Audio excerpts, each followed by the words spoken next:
Você sabia que você, como um discípulo de Cristo, você é o sal da terra e a luz do mundo? Fique conosco até o final deste vídeo e nós vamos entender juntos o que Jesus quis dizer sobre sal da terra e luz do mundo.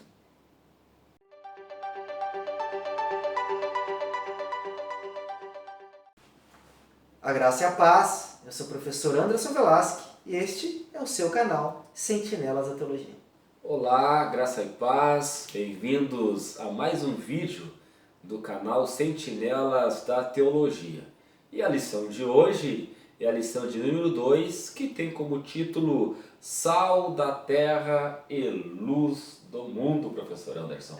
Já não se esqueça de deixar aquele like missionário, porque cada vez que você curte os nossos vídeos, eles são mais divulgados pelo YouTube. Deixa o seu comentário e se inscreva no nosso canal. Nos deixe voto de confiança como irmão em Cristo, que você se inscrevendo no nosso canal, o YouTube nos dá mais recursos em matéria de propagação do vídeo, não, professor Daniel? Para que esses vídeos possam chegar a mais irmãos e mais professores da Escola Bíblica.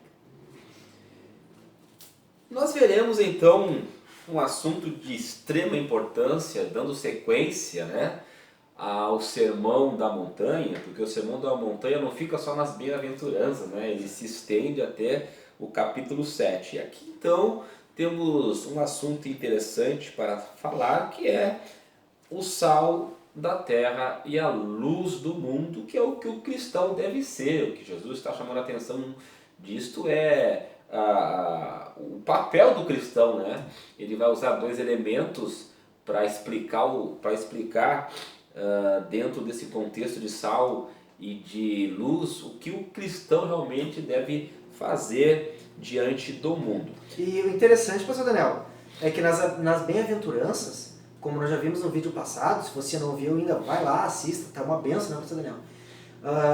Jesus ele vai falar do caráter interno daquele que é discípulo de Cristo, como fruto do Espírito.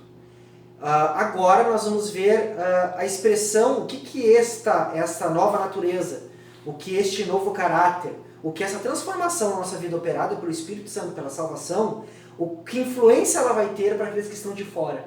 E quando nós falamos de igreja e de mundo, nós temos que deixar bem claro que a igreja e o mundo são comunidades separadas. E de um lado está a terra, do outro lado está a igreja, o cristão, que é o sal da terra. De um lado está o mundo e de outro lado está a igreja, o cristão, que é a luz do mundo. Então, essas duas comunidades, no caso o mundo e a igreja, estão relacionadas uma com a outra, mas dessa relação depende a sua diferença. É como Paulo vai dizer lá em Romanos, que nós não podemos nos conformar, ou seja, não podemos andar conforme o mundo, temos que andar conforme o que Cristo estabeleceu para ser igreja. E essa questão, professor Daniel, de igreja e mundo, a própria palavra, o termo eclésia, que nós traduzimos como igreja, Perfeito. Quer dizer chamados para fora. Eclésia, a palavra eclésia, que se refere a nós na Bíblia como igreja, é isso. Chamados para fora do sistema mundano, dos costumes do mundo, da maneira de viver corrompida, a maneira de viver na concupiscência que o mundo vive. Nós estamos no mundo, mas nós não compactuamos mais com o sistema, com os costumes, com a maneira de viver envolvida no pecado como o mundo está. Então mostra, a própria palavra eclésia já traz esse sentido na procedência. E aqui, Anderson, é importante nós também trazer isto, porque o mundo é um lugar escuro, o mundo está em trevas, o mundo é um lugar que está se deteriorando. Então, a igreja é a luz que vai tirar essas trevas. A igreja é o sal que vai... E aí é importante a gente falar, Anderson, porque tem gente que pensa que por sermos luz e por sermos sal, por darmos o equilíbrio, as pessoas acham que nós mudaremos o mundo. A igreja não vai mudar o mundo. Pedro já deixou bem claro que o mundo ele está se encaminhando para um desfecho. Essa terra, esse mundo que nós vivemos, ele tem prazo de validade. Chegará um dia que ele se desfará. Haverá um novo céu, haverá uma nova terra. Então a igreja, ela não vai mudar o mundo. A igreja, ela vai frear, ela vai diminuir essa ligeireza, se é que se pode usar esse termo, né? E com que ela está se deteriorando. Então a igreja, ela vai contribuir para frear esse processo, para que o evangelho seja pregado e vidas sejam alcançadas para o reino dos céus. Nós não vamos mudar o mundo, nós vamos mudar algumas pessoas que o evangelho irá alcançar. Isso nós temos que deixar bem claro, porque eu já vi pessoas levantando bandeira: ei, se a igreja fizer o seu papel, nós vamos mudar o mundo. Não, nós não vamos mudar o mundo. O mundo se caminha para um desfecho. E já está tudo determinado por Deus. Com o propósito de Deus. É propósito, está determinado. O que nós iremos fazer é retardar esse processo que vai culminar com o desfecho que Pedro vai dizer lá, né? Que esses céus e essa terra estão reservados como tesouro para ser queimado. O que infelizmente muitos não compreendem, né, você Daniel? E aí o Senhor Jesus vai comparar os seus discípulos, né? Ele já falou nas bem-aventuranças desse caráter interno, né? Aquele pobre de espírito, os que choram, já falamos. E agora ele vai trazer um pouco o que é essa mudança de vida. Ele vai expressar usando 2 exemplos, né, professor Daniel? O primeiro exemplo está no tópico 1, né? O sal tempera e conserva. Aqui nós queremos trazer algo que nós estávamos comentando, Anderson, que existe um certo equívoco aqui nesse título, né? O sal tempera e conserva. Será que é realmente isso que o texto está dizendo, que Jesus está enfatizando? Quando Jesus ele vai usar esse termo que nós somos o sal da terra, como disse o professor Daniel, nós estamos conversando aqui antes de iniciar a gravação, que infelizmente a maioria das pregações, exposições que nós ouvimos falando sobre o exemplo, esse exemplo colocado por Cristo, nós como sal, eles usam muito essa questão do tempero, né? Do sal, nós como tempero, nós que fazemos a diferença, o sabor.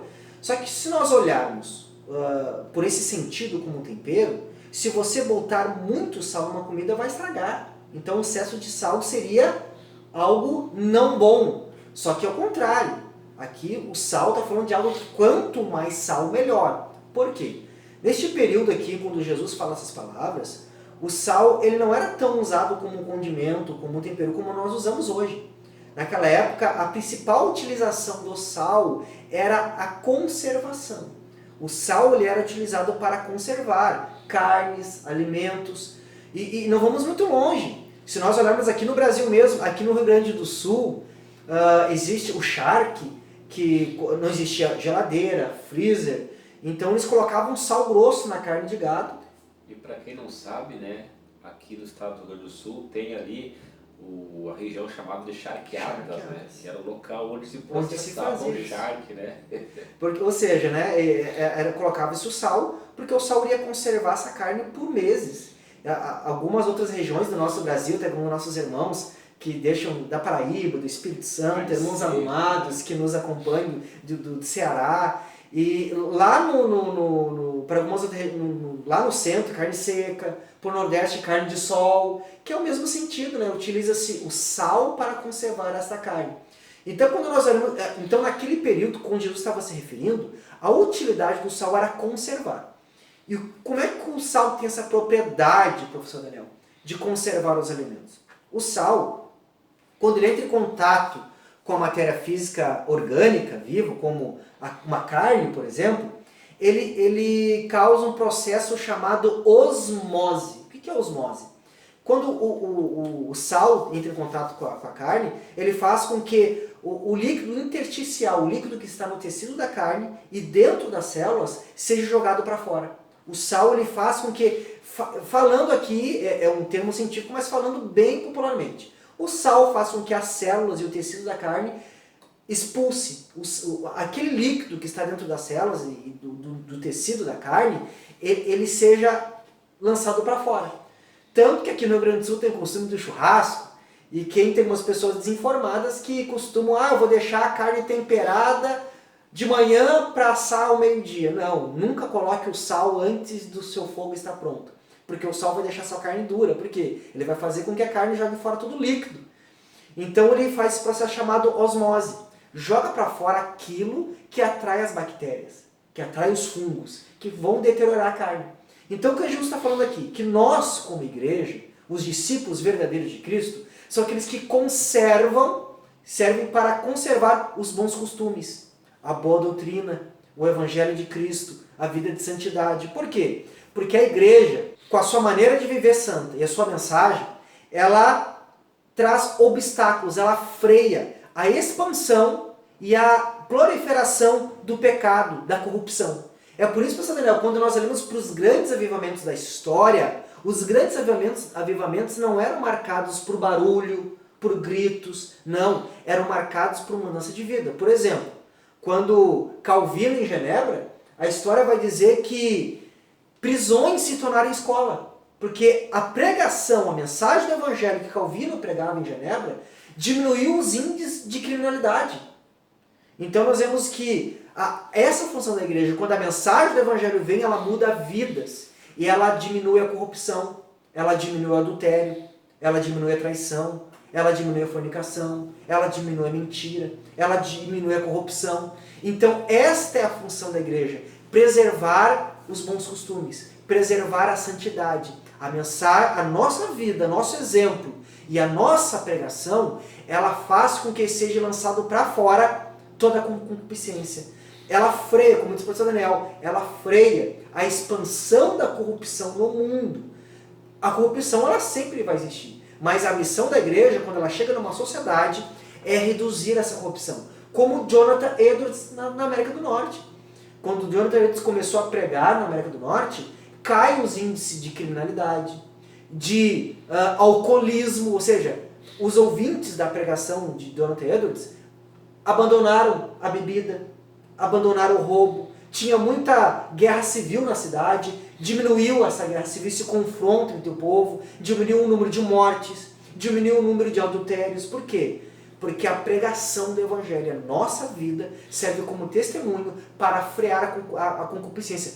Então, o que Jesus está dizendo aqui? Que quanto mais sal, quanto mais a igreja cresce, vive em santidade, quanto mais a igreja prega a verdade, quanto mais nós temos uma vida com testemunho santo, mais nós freamos o crescimento e a propagação da corrupção, do pecado, como nós falamos, da pornografia, do adultério, das mentiras e de tantas outras coisas. É por isso que tem um questionamento, professor Daniel, que nós já falamos, outros pregadores falam, que cresce-se um número de evangélicos no Brasil, mas a corrupção não diminui, ela só aumenta. Mas quando nós olhamos para os avivamentos de outrora, que eram avivamentos baseados na pregação genuína do evangelho, a concupiscência reduzia, o pecado diminuía na sociedade. Então, sinal que nós temos um número de adesão de pessoas que se dizem evangélicas, mas nós não estamos, ou seja, são pessoas, nós não estamos ouvindo o evangelho genuíno e puro e verdadeiro. Porque este evangelho, ele vai transformar a sociedade, ele vai frear, ele vai reduzir os índices do pecado e da corrupção. É por isso que o texto vai dizer que se o sal for insípido, para nada mais presta a não ser jogado fora e pisado pelos homens. Ou seja, quando a igreja deixa de ser sal com toda a sua salinidade, ela perde o seu propósito. E aqui, professor da Escola Bíblica, nós já temos mais um exemplo. Porque os reservatórios de sal, ainda hoje, em Israel, são do Mar Morto. E esses reservatórios de sal, quando vinha muita chuva, aquele sal ele ia perdendo com o tempo, com a chuva, com os intempéries, ele ia perdendo a sua salinidade. E é isso que está dizendo aqui com o tempo, com as dificuldades da vida, com o passar dos anos. Se nós perdermos esta vida de santidade, esse testemunho de vida, e perdermos este brilho nos olhos, este desejo de pregar esta mensagem que gera arrependimento, nós nos tornamos insípidos. O que ele está dizendo? Se nós perdemos essa essência do cristianismo, de santidade, de uma conduta, uma vida no fruto do Espírito, uma vida que prega contra a corrupção, nós perdemos ou seja, irmãos, igreja que se reúne só para cantar, só para fazer festa, se reúne só para botar uma camiseta escrito "Chama Jesus", mas não tem um testemunho de vida que constrange o pecador, não tem uma mensagem que faz o pecador abandonar a sua maneira vil de viver, essa igreja não está cumprindo, ela perdeu a sua essência, perdeu a sua salubridade, que é conservar, fazer com que o mundo abandone a corrupção. Ou seja, os discípulos, eles são chamados para ser um purificador moral em um mundo onde a moral está baixa. Se o cristão, se a igreja não for esse purificador moral, já que estamos falando de sal, e aqui o sal está muito ligado ao caráter, né, a questão moral, se a igreja não fizer essa diferença, ela não está sendo igreja. E como é que se faz isso? Através do caráter, né? Quando o cristão mostra as bem-aventuranças, aquilo que Jesus vai ensinar lá, quem é bem-aventurado, os mansos, os pacificadores, aqueles que têm fome e sede de justiça, ou seja, aqueles que de fato demonstram que são os verdadeiros cidadãos do reino. Tópico 2, Anderson. Tópico 2, nós veremos sobre a luz. A luz ilumina lugares em trevas. Como nós falamos no início, o mundo, ele é um lugar de trevas. É como Jesus, e aí o Evangelho de Mateus é maravilhoso, porque Mateus vai trazer um registro do Antigo Testamento que dizia, né, o mundo que andava em trevas viu uma grande luz. E para aqueles que habitavam na região de sombra e morte, né, brilhou a luz verdadeira, que é Jesus Cristo. Então, o mundo é lugar de trevas. Jesus, ele é a luz. E nós resplandecemos essa luz, que é Cristo Jesus. Então, o tópico 2 está dizendo justamente isto, né, que a luz, ela tem como função iluminar. E o que o cristão deve iluminar neste mundo em trevas, Anderson? Nós vemos novamente, né, que alguns comentários da revista vai falar da dubiedade, que Jesus não estava dizendo que nós devemos ser luz, mas que nós somos...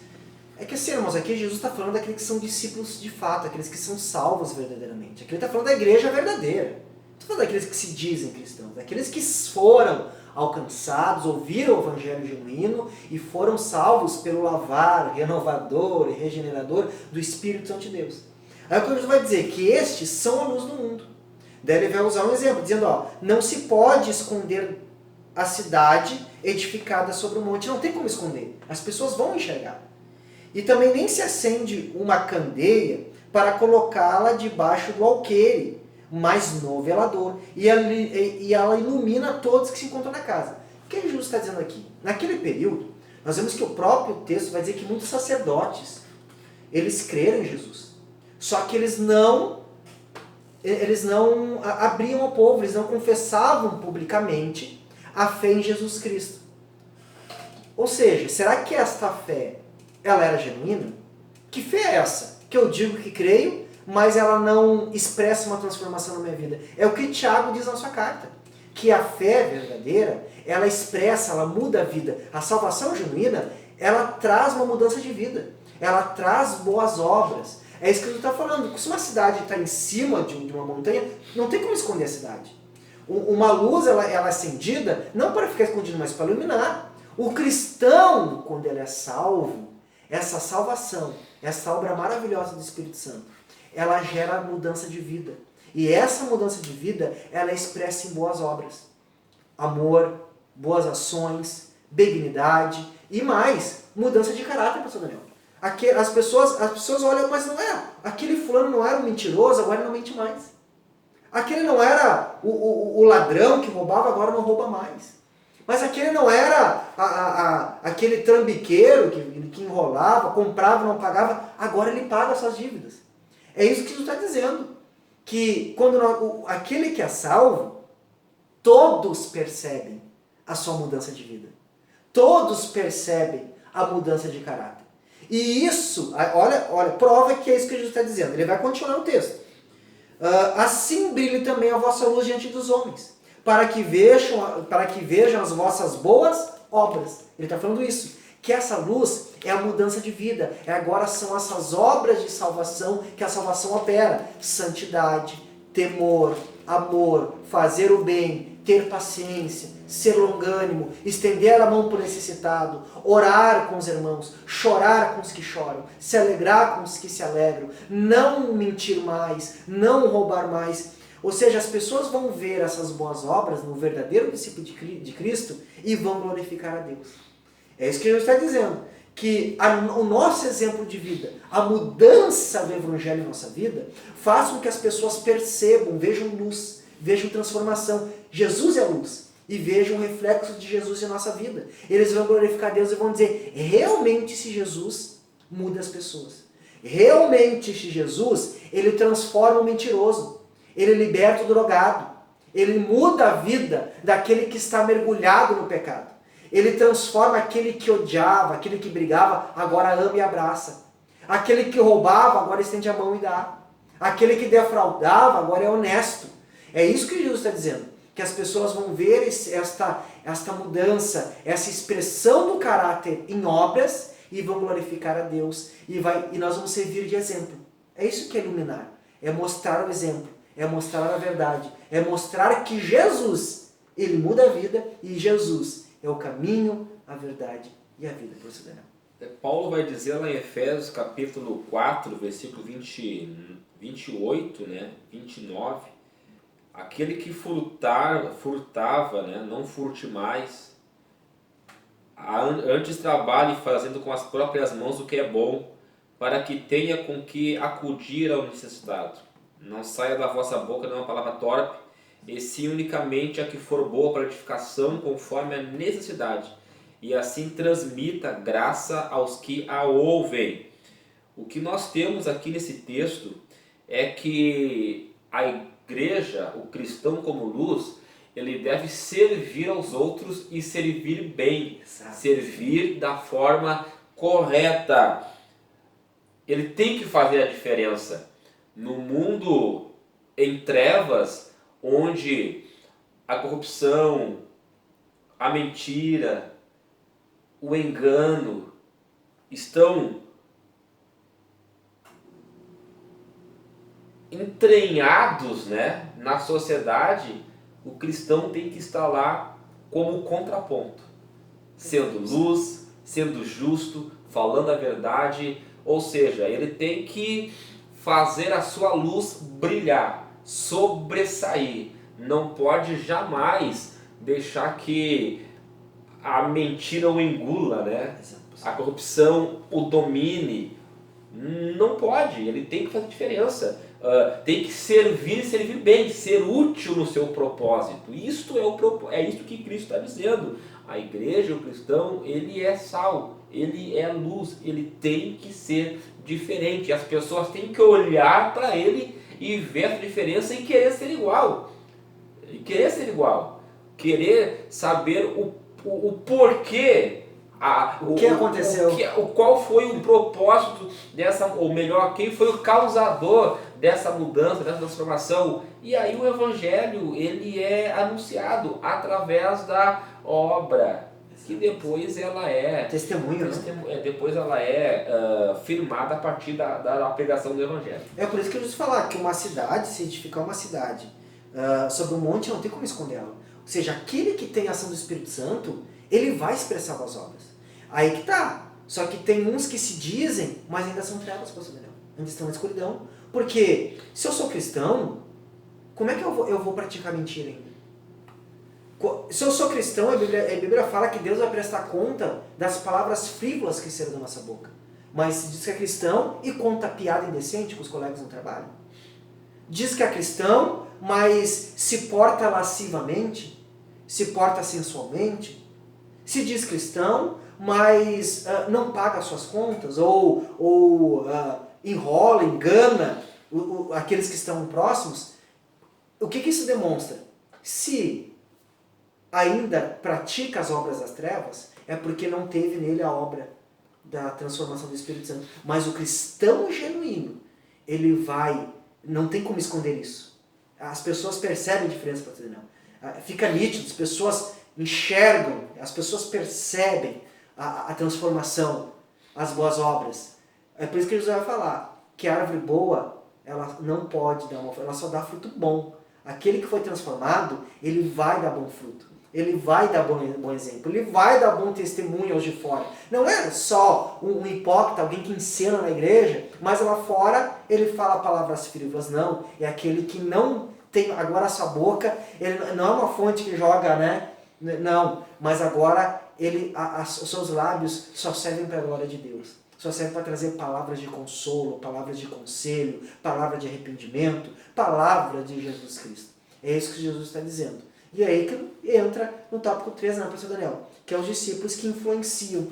Influenciam com exemplo, influenciam freando, né, colocando freio na corrupção, com a sua pregação, com o seu testemunho e com a mudança de vida gerada pelo Espírito Santo.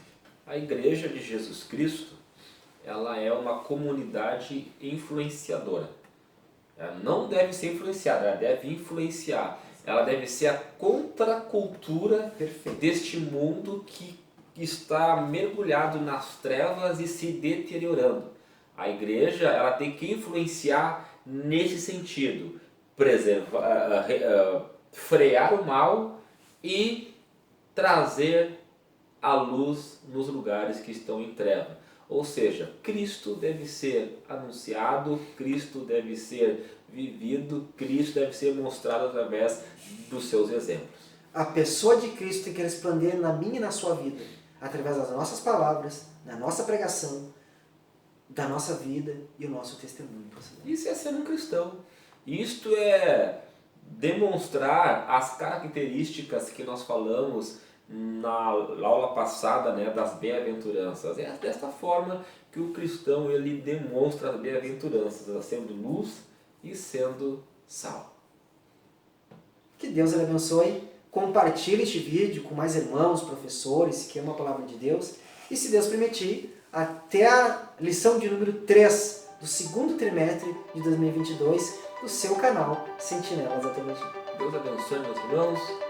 Fique com Deus.